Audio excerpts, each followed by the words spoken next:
Okay, next is subjective trading. Now, subjective trading is considered the next level by Mark Douglas. This is level 2, okay? This is once you become a mechanical trader and you've installed the belief that you are a consistently successful trader, that when you go to trade, that over a large enough sample size, you make money, and that you have managed your risk well enough to see that sample size through. So once you've established that through ideally mechanical trading, whether paper or actual money being preferred, then you move on to subjective trading. Subjective trading is where I found most of my success and most of my joy in the game. But my foundation in mechanical trading, I always go back to it. I never forget it. It's like Tom Brady, it's Peyton Manning, going back to the playbook, knowing what your best setups are that make you the most money and sticking to those signals for those setups to really put your position sizing down or up. You know what I mean? Subjective trading relies on pattern recognition, meaning you can identify your setups in the market.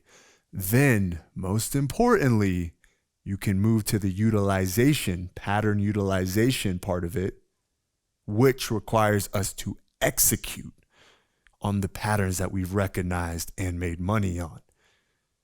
And that frees up the trader tremendously. Making sense?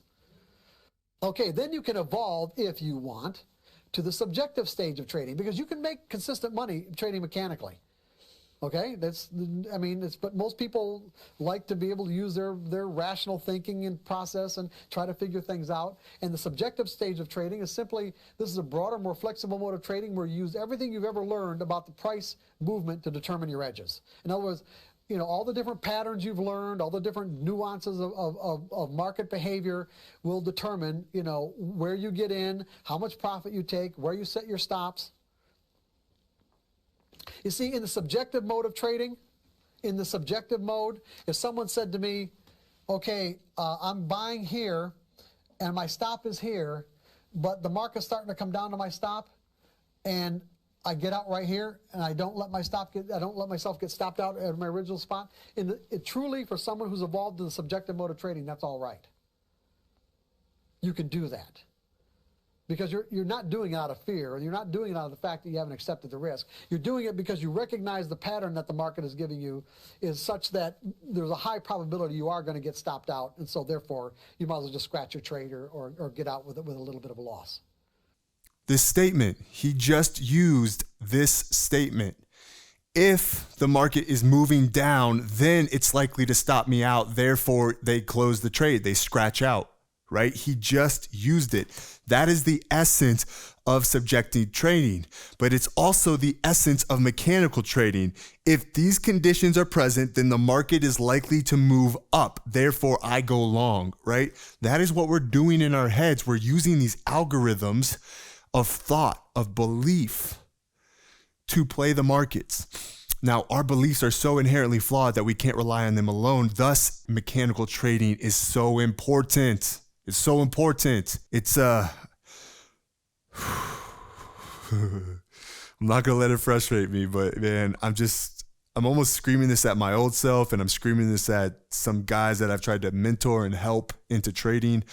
And it's amazing, like the backgrounds that these people have had, the intelligence they've had, engineering backgrounds, professional sports backgrounds. They have college degrees. I don't.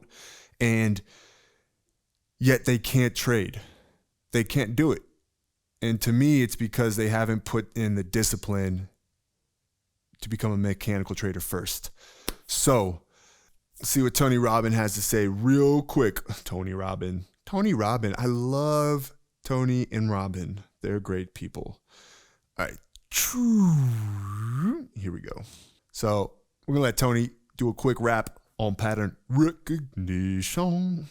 And so the bottom line is you need to be good at pattern recognition, and that's what gets somebody strong at anything. I mean, you look at, why is Amazon doing so well? He realized one pattern was valued over anything else, convenience, right? If you look at Tom Brady, a friend of mine, he's got pattern recognition like nobody else at 43 years old. He's able to do things no one dreamed could be done. He's got more Super Bowl rings than any team. So I said, I want to go to the best people on earth and see what do they see that none of us see. What's the pattern? Then you got to learn pattern utilization. It's one thing to see it. It's another thing to use it. So he speaks to pattern recognition as a way to mastery of anything. Pattern recognition is the foundation, but with a subjective trader, they must also have pattern utilization. They must know when the pattern that told them to go one way is breaking apart and actually telling them to close out a trade or be flexible and go the other way.